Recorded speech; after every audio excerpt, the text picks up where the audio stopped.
Y gracias a Dios por esta noche que están conectados con nosotros. Bienvenidos a Vida Nueva para el Mundo Zoom. Les agradecemos su atención y su disposición de discipularse y tomar estudios bíblicos y de tener un estudio metodológico, bíblico, versículo a versículo, semana a semana. Hoy vamos a estudiar la iglesia de Tiatira y estamos estudiando las 7 iglesias que se encuentran en el Asia Menor, y la iglesia de Tiatira es la iglesia que tolera el pecado. Vamos al capítulo 2, versículo 18 al versículo 28 de Apocalipsis, que nos dice la Biblia. Dice aquí: y escribe al ángel de la iglesia en Tiatira, el Hijo de Dios, el que tiene ojos como llama de fuego y pies semejantes al bronce bruñido, dice esto: yo conozco tus obras y amor y fe y servicio y tu paciencia, y que tus obras postreras son más que las primeras.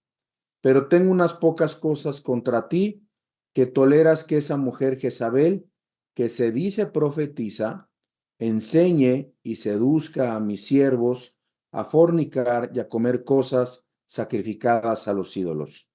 Y le he dado tiempo para que se arrepienta, pero no quiere arrepentirse de su fornicación.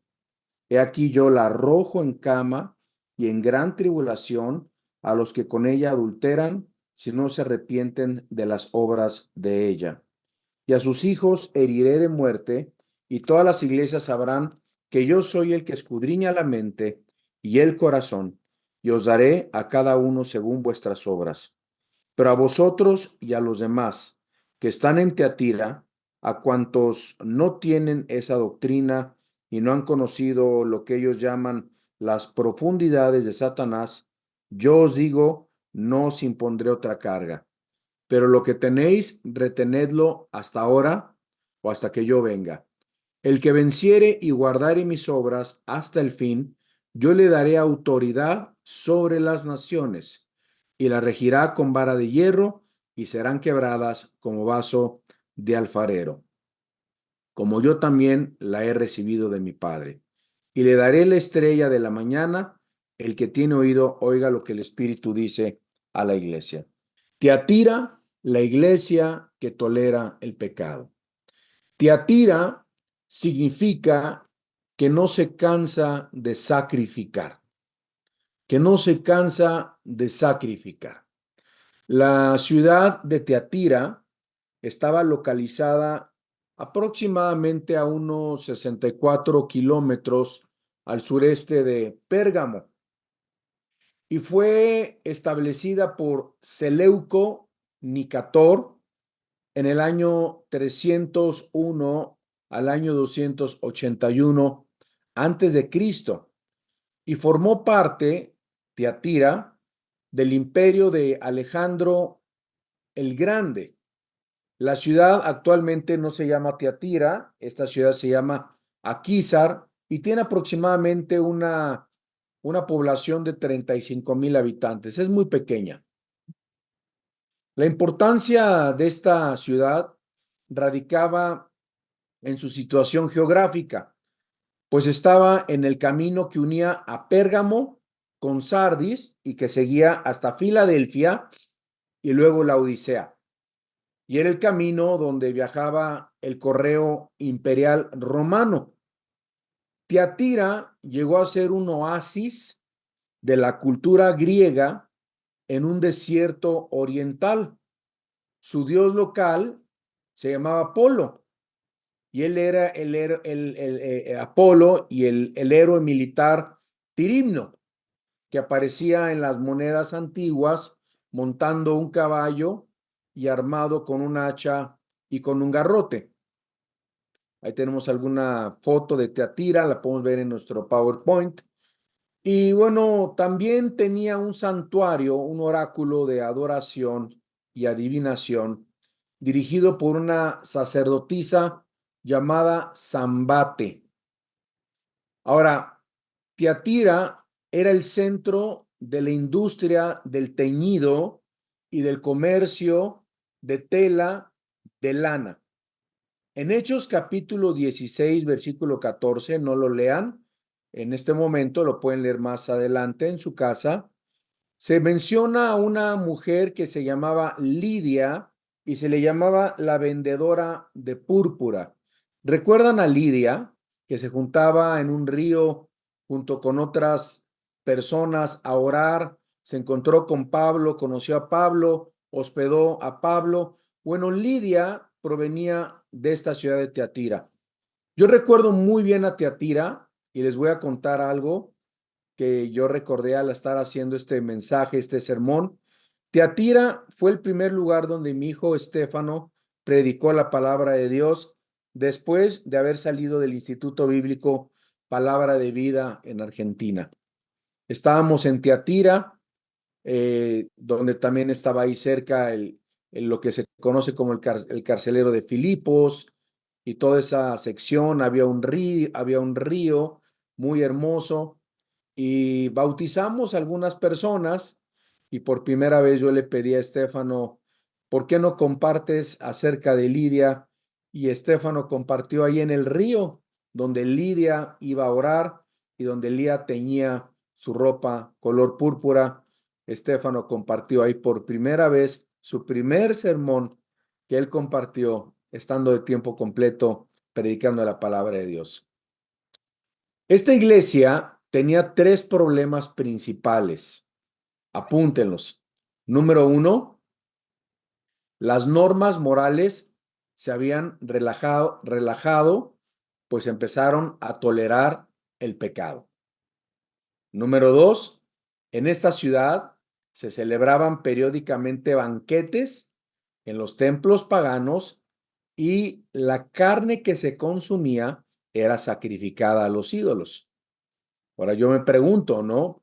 ¿Podían los cristianos asistir a esta clase de banquetes, ya que eran paganos y la comida la sacrificaban a los ídolos y Dios prohibía esta clase de prácticas? Y número tres, toleraban las falsas doctrinas. Toleraban las falsas doctrinas. Nosotros podemos ver, y abramos nuestra Biblia en Apocalipsis, en el capítulo 1, en el versículo 18, y vamos a ver qué nos dice y vayamos desmenuzando nuestra o haciendo una exégesis de nuestra lectura de esta noche del capítulo 2 del 18 al 28. Dice así, versículo 18, y escribe al ángel de la iglesia, ¿en dónde? En Teatira, el Hijo de Dios, el que tiene ojos como llama de fuego y pies semejantes al bronce bruñido, dice esto.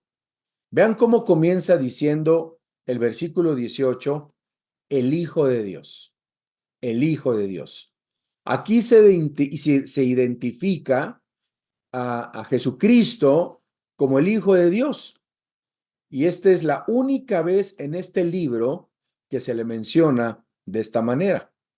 Y el énfasis es en su deidad, porque se dirige a esta iglesia de Teatira no como el sumo sacerdote, sino como su juez divino para esta iglesia en la que ya no habría consuelo, sino que Dios les está diciendo que les espera un juicio futuro. En el mismo versículo, no solamente se nos dice que Cristo es el Hijo de Dios, nos dice también el que tiene ojos como llama de fuego. ¿Ya vio? El que tiene ojos como llama de fuego. Ahora, esta cita, el que tiene ojos como llama de fuego, es también primeramente escrita en el capítulo 1, en el versículo 14, que dice así, hablando de Jesucristo, dice, su cabeza y sus cabellos eran blancos como blanca lana, como nieve, sus ojos como llama de fuego. Y si nosotros también abrimos nuestra Biblia en Daniel, en el capítulo 10, en el versículo 6, podemos también que se hace la misma descripción que el capítulo 1 de Apocalipsis y que el capítulo 2 de Apocalipsis, en el Antiguo Testamento, Daniel lo describe y dice, y sus ojos como antorchas de fuego. Vemos que aquí contiene como algo de espanto, terror, reverencia, ¿no? Con dos significados. ¿Cuáles son estos dos significados? Veamos la letra A. Dice que los ojos son como llama de fuego. Los ojos del Señor son como llama de fuego. A lo mejor porque te consumen, ¿no? La ira de Dios contra el pecado es como el niño cuando se porta mal y cuando está sentado a la mesa con su papá o su mamá y agacha la cabeza todo el tiempo y no quiere voltear a ver a los ojos de papi o de mami porque sabe que ha hecho mal. Porque la pura mirada, tú sabes, cuando tu papá te veía a los ojos, por lo menos yo puedo hablar del mío, ¿no? Cuando mi papá me veía a los ojos y me decía, ¿hiciste algo malo? Y sus ojos me penetraban. Dice que los ojos de Dios son como llama de fuego y nos habla de esa ira de Dios contra el pecado. Miren, hermanos, la mirada de Cristo nos desnuda completamente.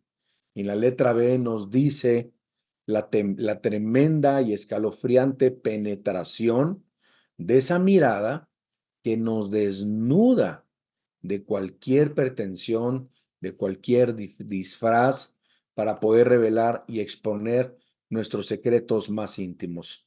No hay nada escondido delante de Dios. Por eso dice Juan, sus ojos son como llama de fuego, consumen, te desnudan, te delatan, te exponen, ¿verdad? ¿Se acuerdan lo que dice Jeremías en el capítulo 17, en el versículo 19? No, Jeremías 17, del 9 al 10, que dice la palabra de Dios, engañoso es el corazón más que todas las cosas. ¿Quién? Y perverso. ¿Y quién lo conocerá? Dice, yo Jehová, que escudriño, miren, que veo, que escudriño, que penetro, que pruebo el corazón para dar a cada uno según su camino. Regresemos a Apocalipsis en el capítulo 2, en el versículo 18, no solamente nos habla que es el Hijo de Dios, sus ojos son como llama de fuego, nos dice también que sus pies son semejantes al bronce bruñido. Miren qué hermosa imagen tenemos ahí, sus pies semejantes al bronce bruñido. Ahora, hermanos, el bronce nos habla en la Biblia de juicio. Así anótenlo. El bronce nos habla en la Biblia de juicio.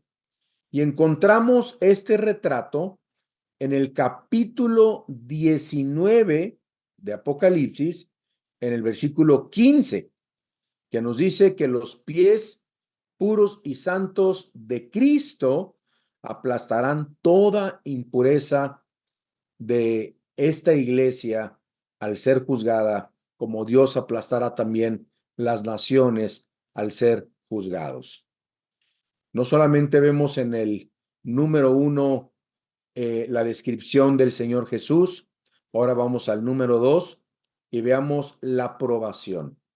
Hay algo que Dios aplaude a esta iglesia. En el versículo 19 dice, y miren, aplíquenlo a su vida. Yo conozco David, yo conozco Alan, yo conozco Manuel, yo conozco Héctor, yo conozco tus obras, dice. Miren, Dios conoce nuestras obras. Dios conoce nuestro amor y fe y servicio y tu paciencia y que tus obras postreras, o sea, lo primero que has hecho es más que las primeras. Son las postreras, las después son más que las primeras, perdón. Entonces, esta iglesia tenía cosas muy buenas, hermanos. Y hay cristianos que tienen cosas muy buenas. Esta iglesia es aprobada por el Señor porque manifestó amor, manifestó lealtad, manifestó servicio y paciencia. Bien, yo conozco muchos en mi congregación aquí en Querétaro. Y bueno, conozco las 6 iglesias de Vida Nueva para el Mundo Querétaro. El domingo pasado estuve en la iglesia del norte de Tlanepantla, que es nuestra iglesia más grande, con más de 4,000 congregantes, casi unos 5,000 y tantos congregantes. Y hay hermanos que tienen un montón de amor, hay hermanos que son leales en el servicio, son pacientes, son pacientes.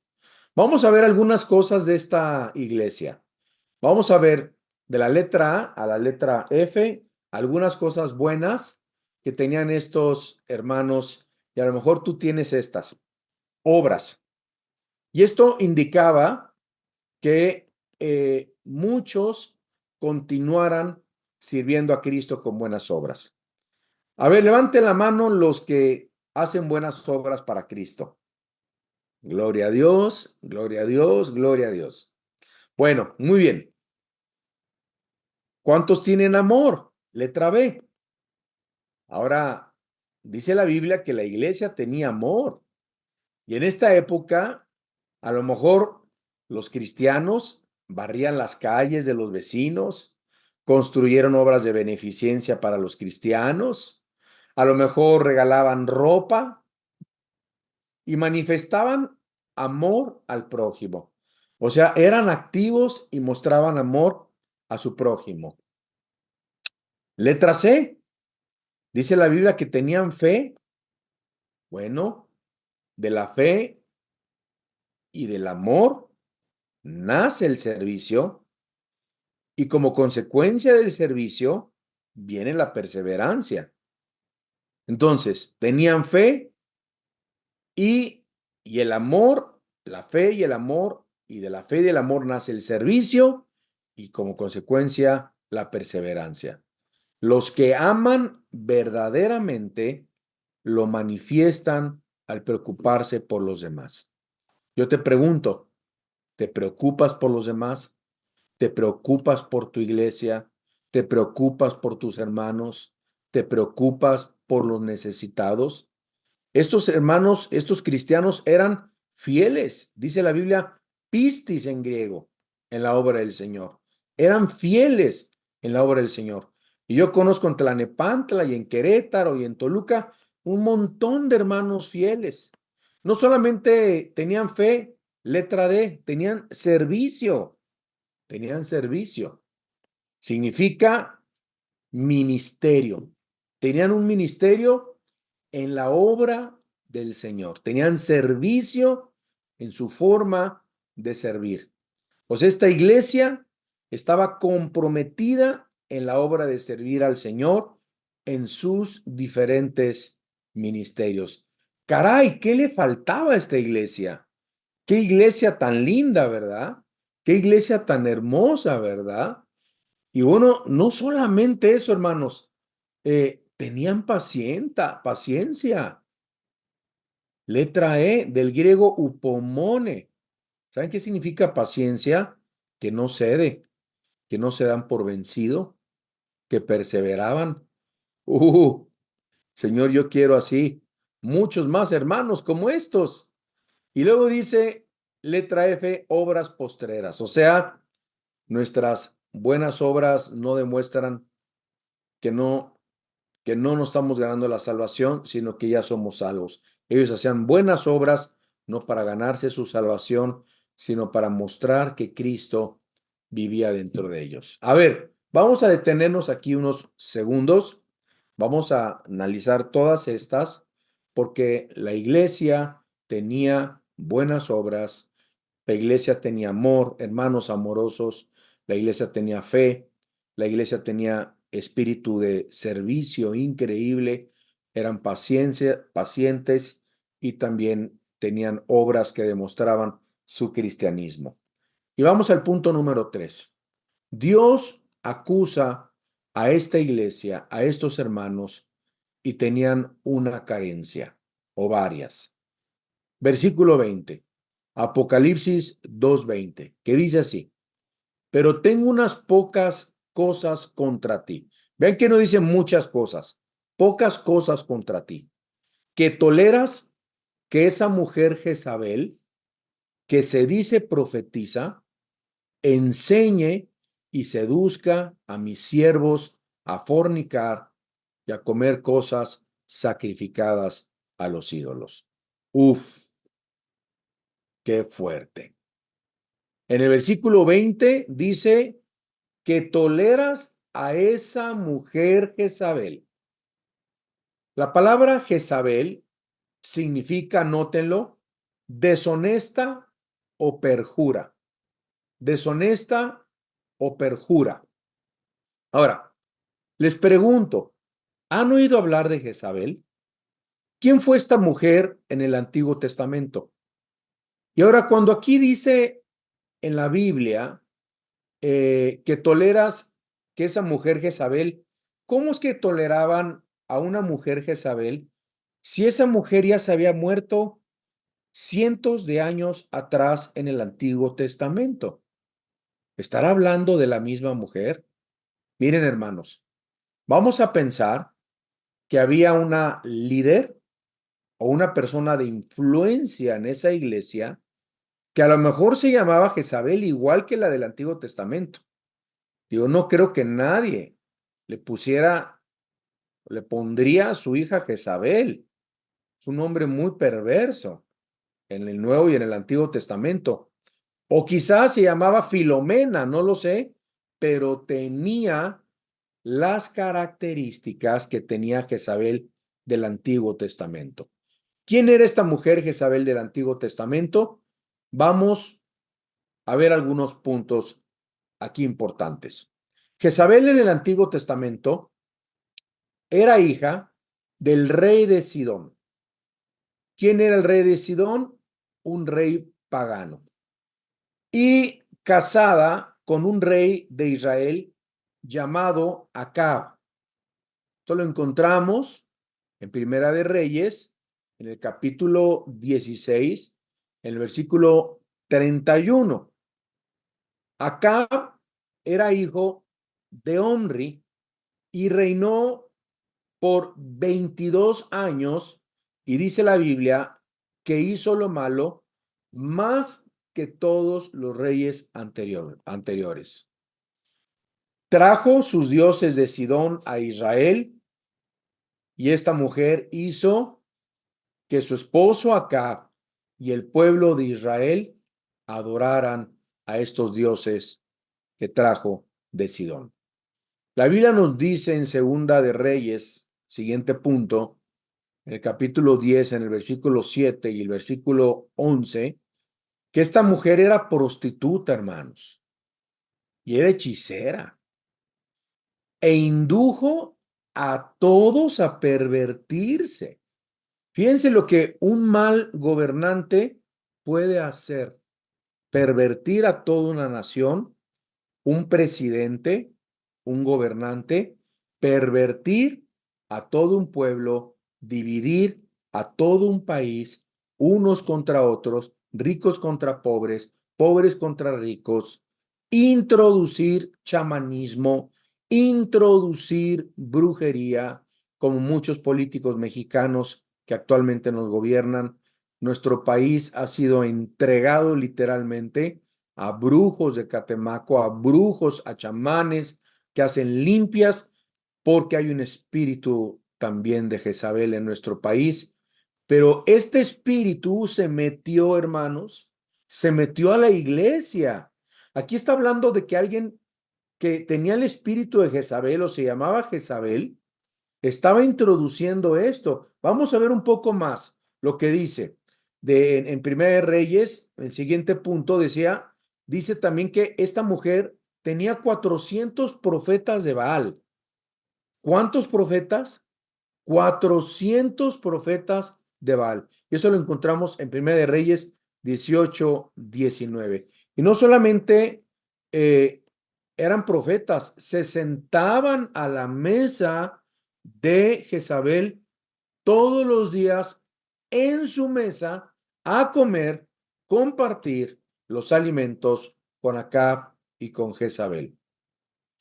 La Biblia nos dice que esta mujer murió trágicamente arrojada desde una ventana de su palacio, en Segunda de Reyes 9:30 al 37, y así igualmente murieron sus hijos, lo muestra Segunda de Reyes 17 y versículo 11, y todos sus seguidores. Y Jezabel fue aventada de una ventana por un criado, fue atropellada por unos carros, pisoteada por unos caballos, sus partes desaparecieron por los cuatro vientos, no se halló sepultura para Jezabel, murió de una forma trágica, de una forma horrenda, y ese es el destino de todos aquellos que siguen a Satanás y siguen a estos espíritus.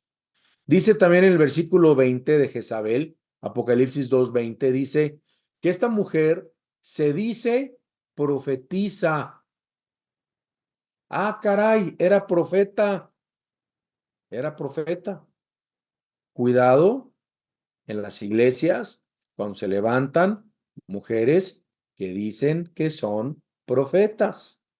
Bueno, pueden haber mujeres muy, muy entregadas a Dios, que te dan palabra de Dios, que tienen un testimonio intachable, pero es muy peligroso cuando no es una mujer de Dios y cuando no ha sido llamada por Dios, ni siquiera estar dando palabra a los hermanos supuestamente de parte de Dios. Por el nombre, todo indica que esta mujer, Jezabel de Teatira, era una mujer mala, muy mala, falsa profeta y era seductora.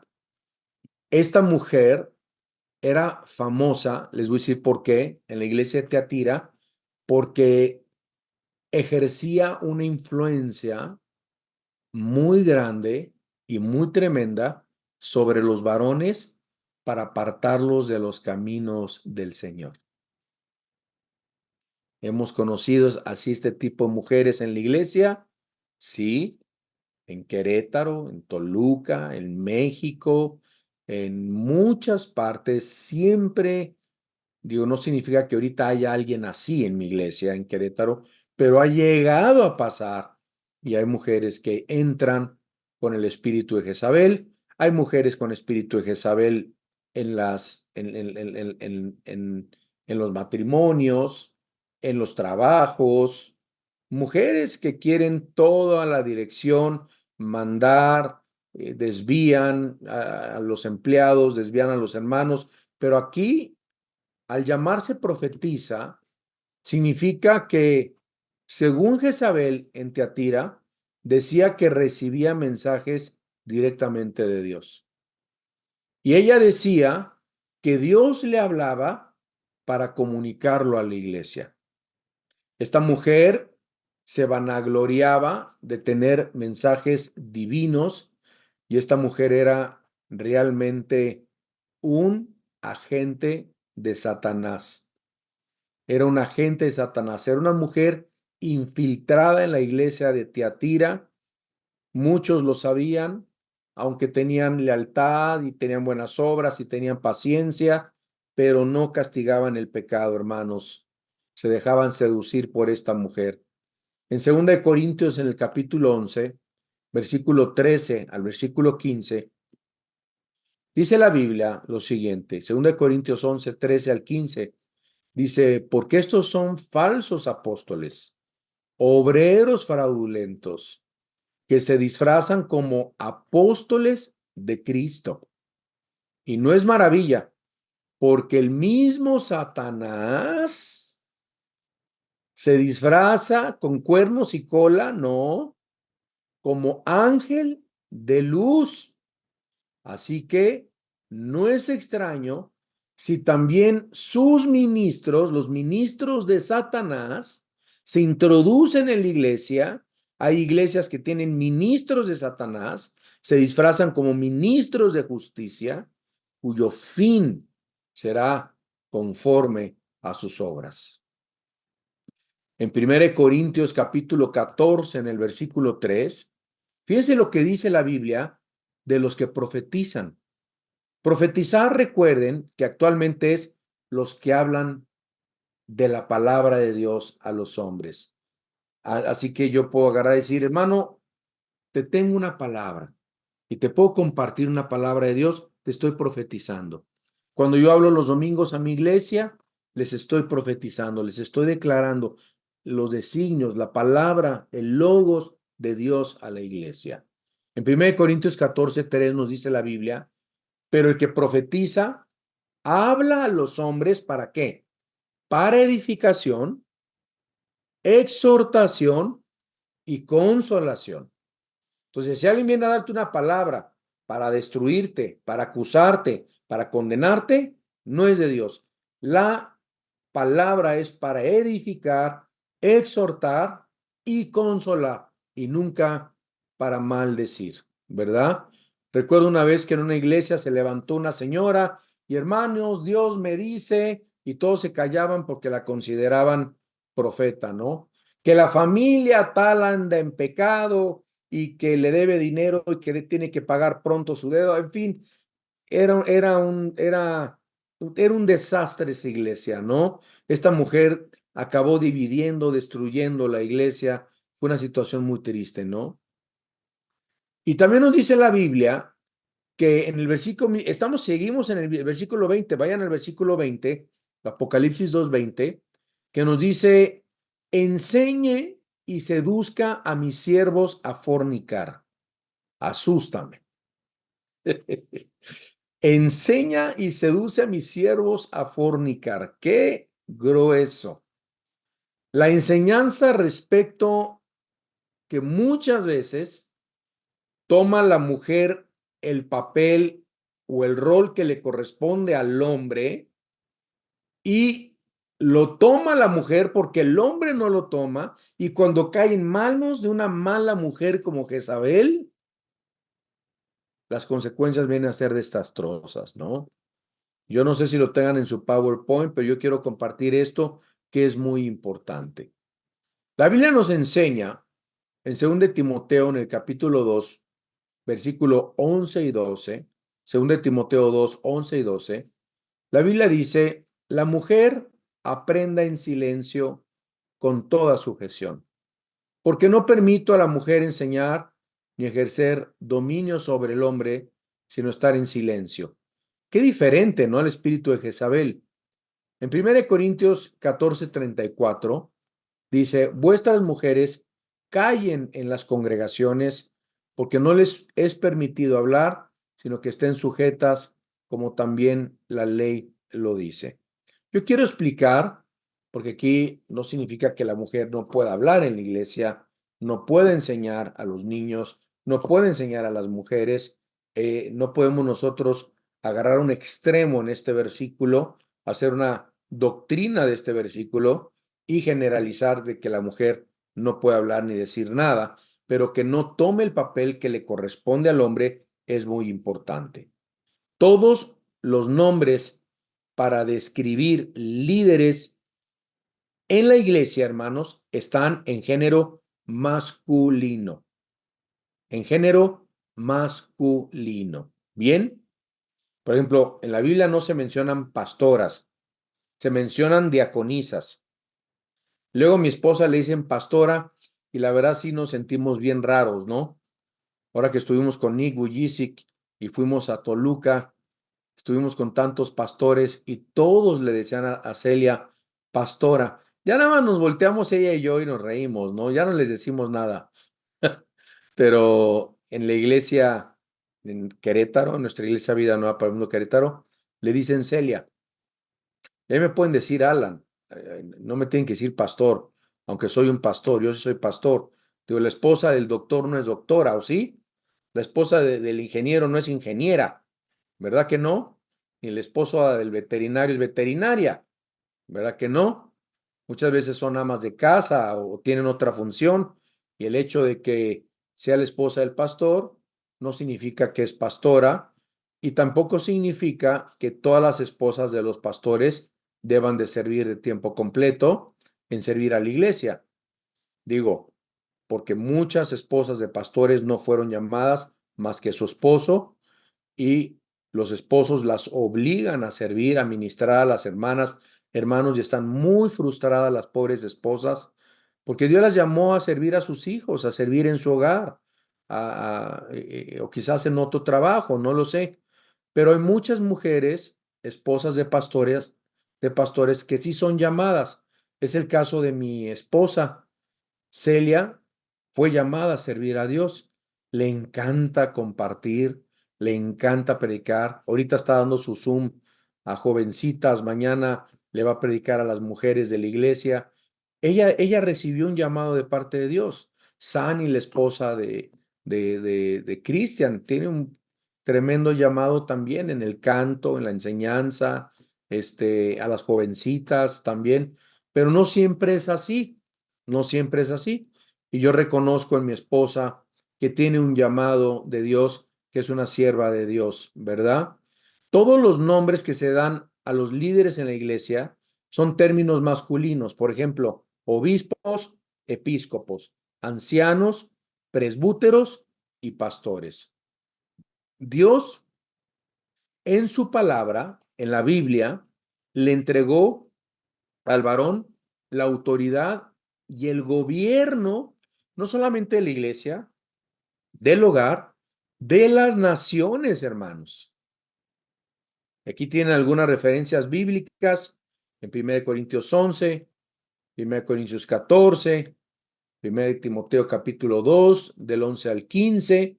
Las pueden ustedes referirse a ellas en su casa con más calma. Todas las palabras originales en el griego para designar posiciones de autoridad y de liderazgo dentro de la iglesia están en términos masculinos, hermanos, en términos masculinos. Por ejemplo, en Hebreos 13:7 y en Hebreos 13:17, no lo busquen, dice, por ejemplo, acordaos de vuestros pastores, no dice pastoras, y que os hablaron la palabra de Dios. Y luego en el versículo 17 dice, obedeced a vuestros pastores y sujetaos a ellos. Ahora, aquí viene una muy buena pregunta que se la están haciendo muchos de ustedes. Si no se mencionan pastoras, ¿por qué hay muchas pastoras? ¿Verdad que hay muchas pastoras? Sí. ¿Qué todas esas mujeres que se encuentran pastoreando las iglesias? Aquí les quiero contestar con esto. ¿Qué hay de todas esas mujeres pastoreando iglesias? La voluntad de Dios es directiva y es permisiva. Muchos dicen, ay, ¿por qué Dios permitió que Salomón tuviera tantas mujeres? No, Dios lo permitió en su voluntad permisiva, pero en su voluntad directiva no era su voluntad, ¿sí? Y el hecho que Dios permita algo no significa necesariamente que sea su voluntad.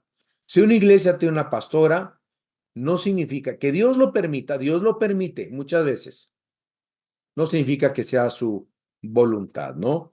Así como el divorcio no es la voluntad de Dios, Dios lo permite, pero no es su voluntad directiva. El divorcio, Dios lo permite por algunas cláusulas, ¿no? Que encontramos nosotros y que es otro tema en las Sagradas Escrituras. Las iglesias actuales que son gobernadas por pastoras, por mujeres, solo significa algo, y esto es importante entenderlo, solo significa algo, que Dios lo está permitiendo porque existe en esa iglesia una ausencia de liderazgo de varones. Y si los varones no toman el liderazgo, ¿quién lo va a tomar?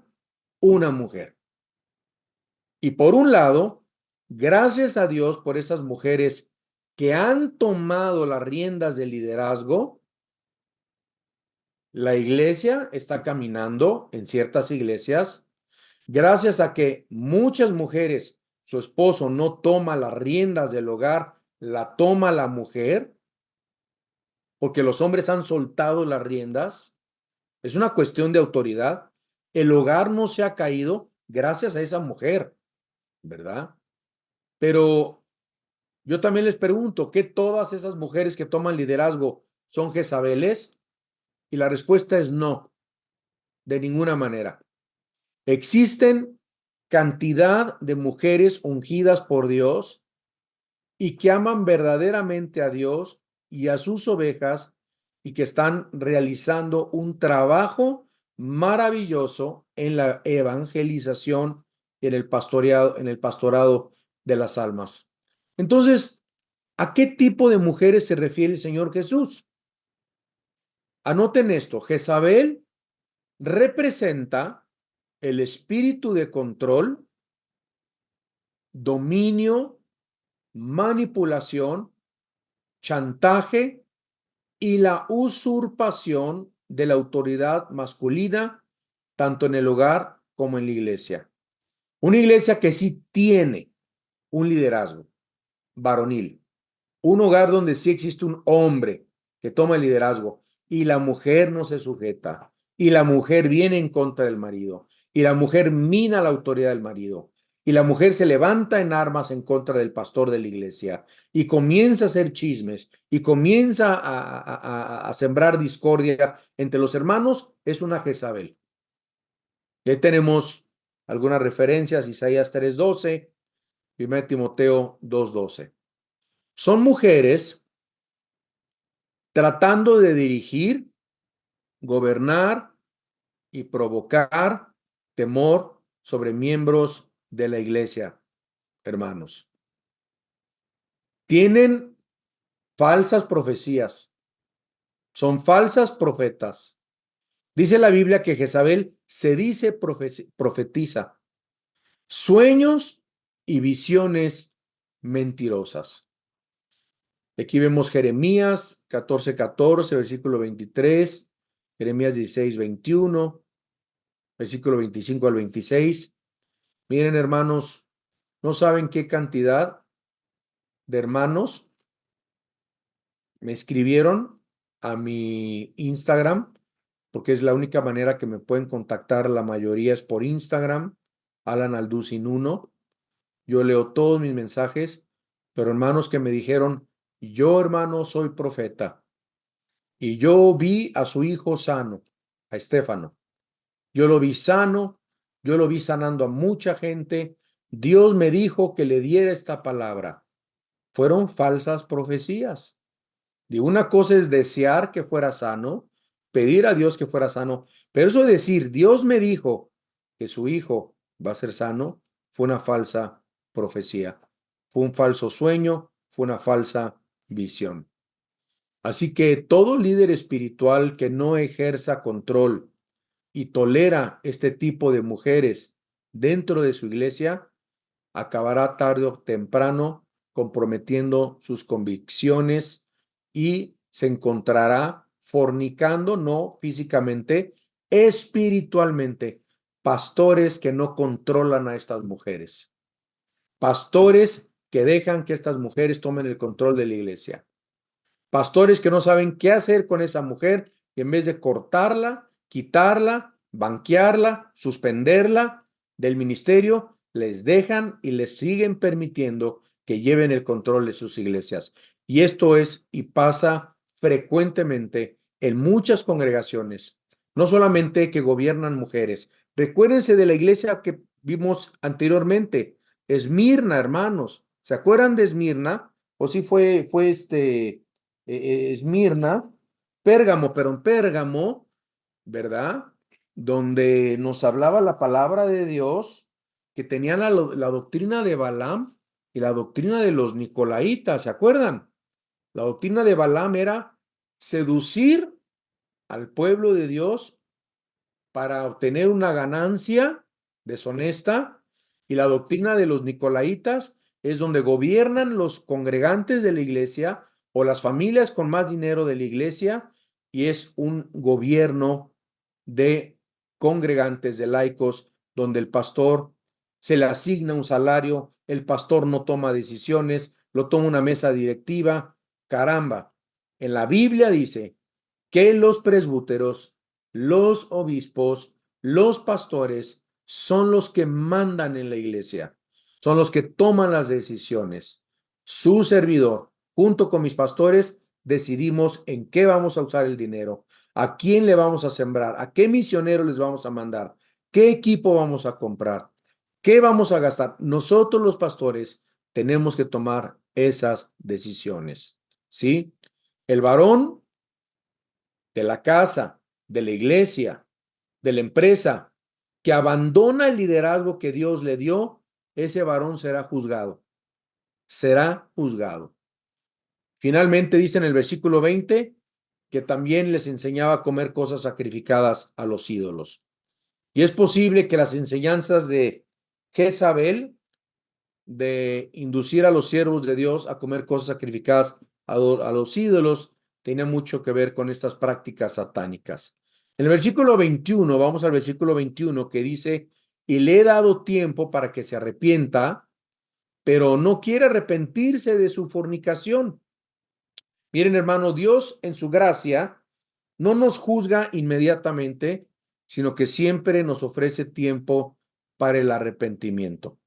Sin embargo, esta falsa profetisa escogió mejor las tinieblas que la luz y la gracia de Dios y no se arrepintió. Vamos al número 4. Dios le hace una advertencia a la iglesia de Tiatira. Dios te hace una advertencia a ti que no has tomado el control, no has tomado el liderazgo de tu iglesia, de tu hogar. Dice en el versículo 22 y 23, he aquí yo la arrojo en cama y en gran tribulación a los que con ella adulteran, si no se arrepienten de las obras de ella, y a sus hijos heriré de muerte, y todas las iglesias sabrán que yo soy el que escudriña la mente y el corazón, y os daré a cada uno según vuestras obras. Dice, yo la arrojo en cama y en gran tribulación a los que con ella adulteran, dice el versículo 22. Eso que yo la arrojo en cama, no lo tienen en su PowerPoint, pero se refiere a un lecho de un dormir, de un enfermo.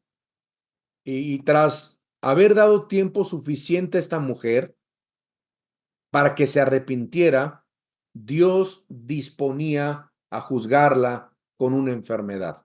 Y ahí hay algunas referencias en su PowerPoint que pueden ver.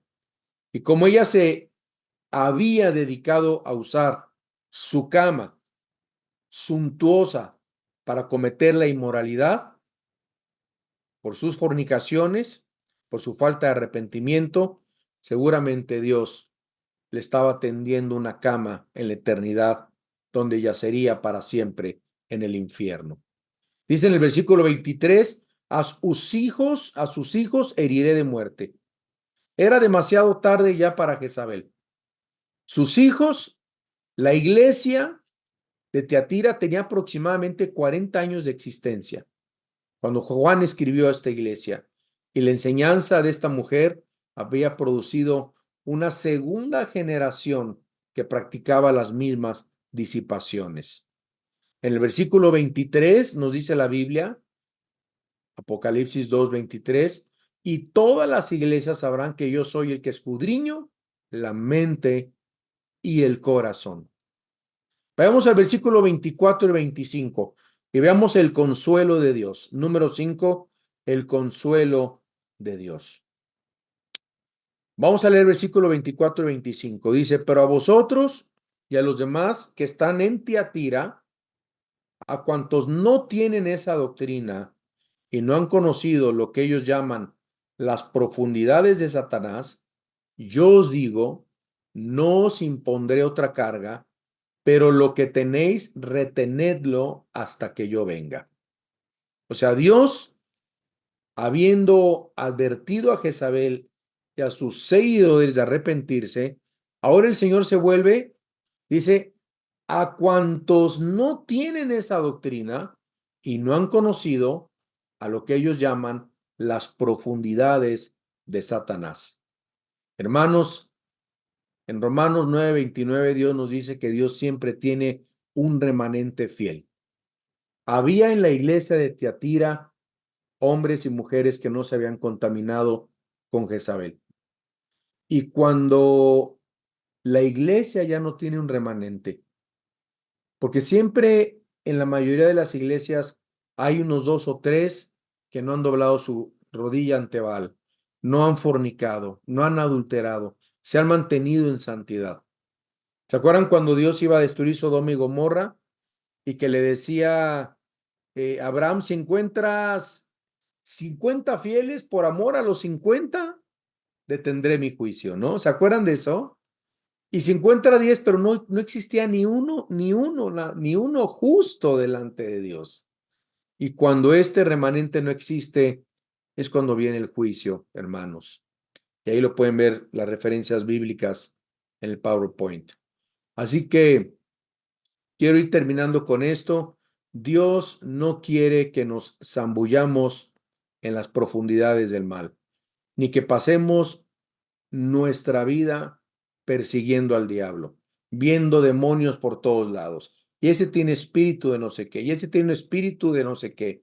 Y hay cristianos que hasta andan sacándole demonios a otros cristianos. ¿Qué nos dice la Biblia? Que no persigamos al diablo.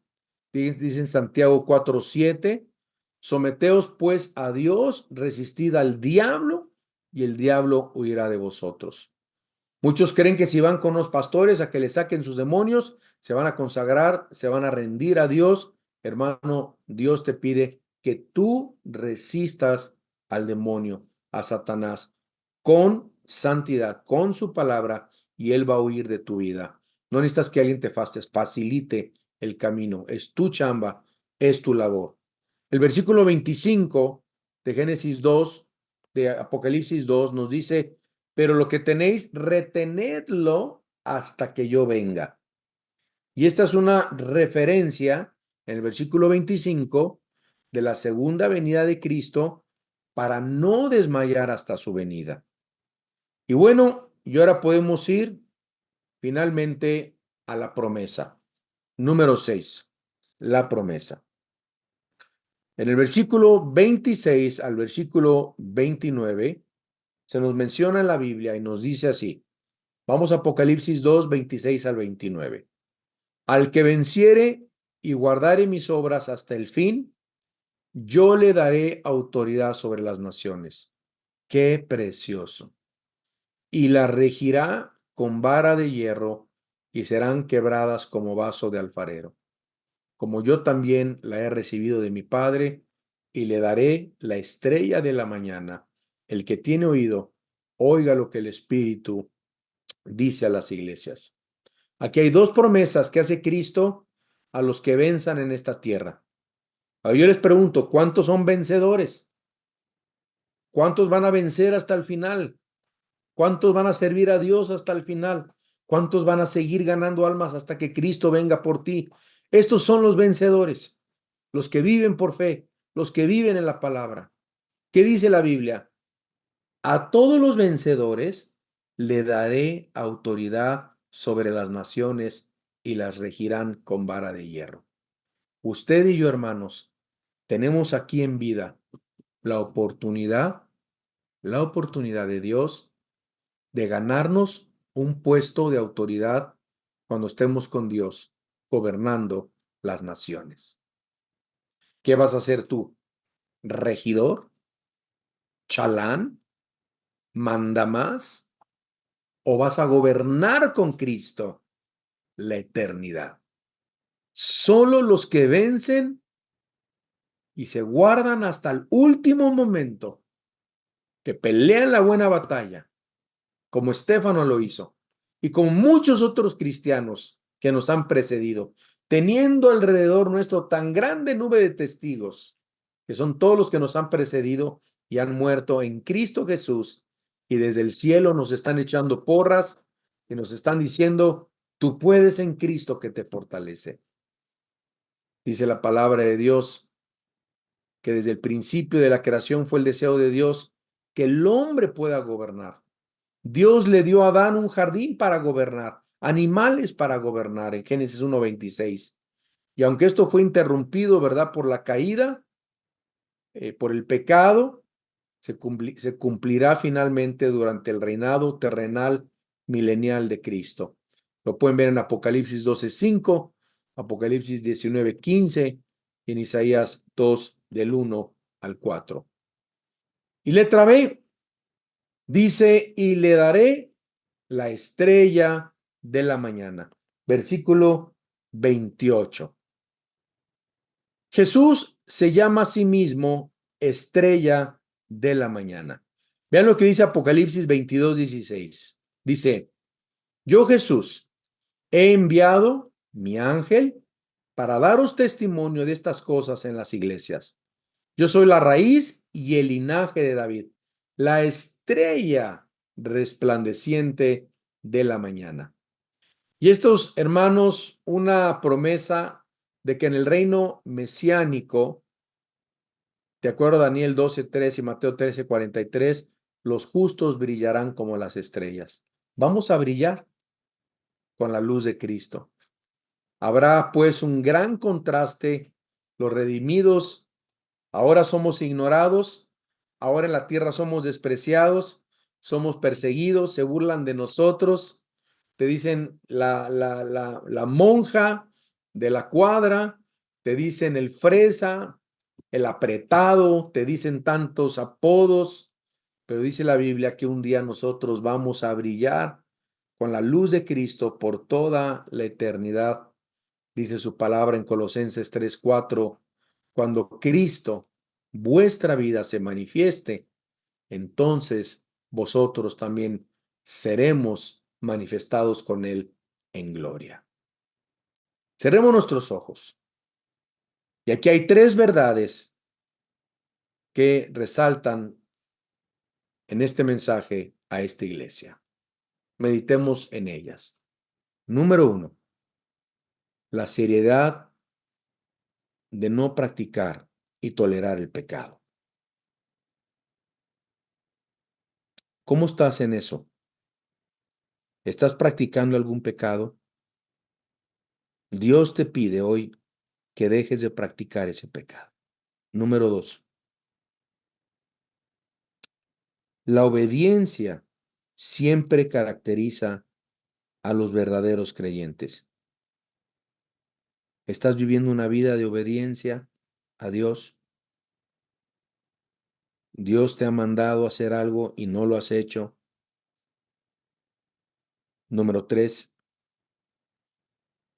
la promesa para aquellos creyentes que, a pesar de que vivan en medio del pecado y la desobediencia, ellos deben permanecer fieles hasta el final para recibir las recompensas. Yo oro a Dios para que hoy te pongas serio, no practiques el pecado, seas obediente a todo lo que Dios te ha llamado y mandado a hacer. Obediente en tu tiempo de oración, en tu tiempo en la palabra, en tu forma de ofrendar, en tu tiempo de servir a Dios. Sé obediente, sé sujeto. Y si has visto que tienes este espíritu de Jezabel, que has querido mandar, controlar, manipular, confiésaselo a Dios hoy, en esta noche, y dile, no puedo seguir así, siendo así, Padre. Gracias por tu palabra. En Cristo Jesús. Amén.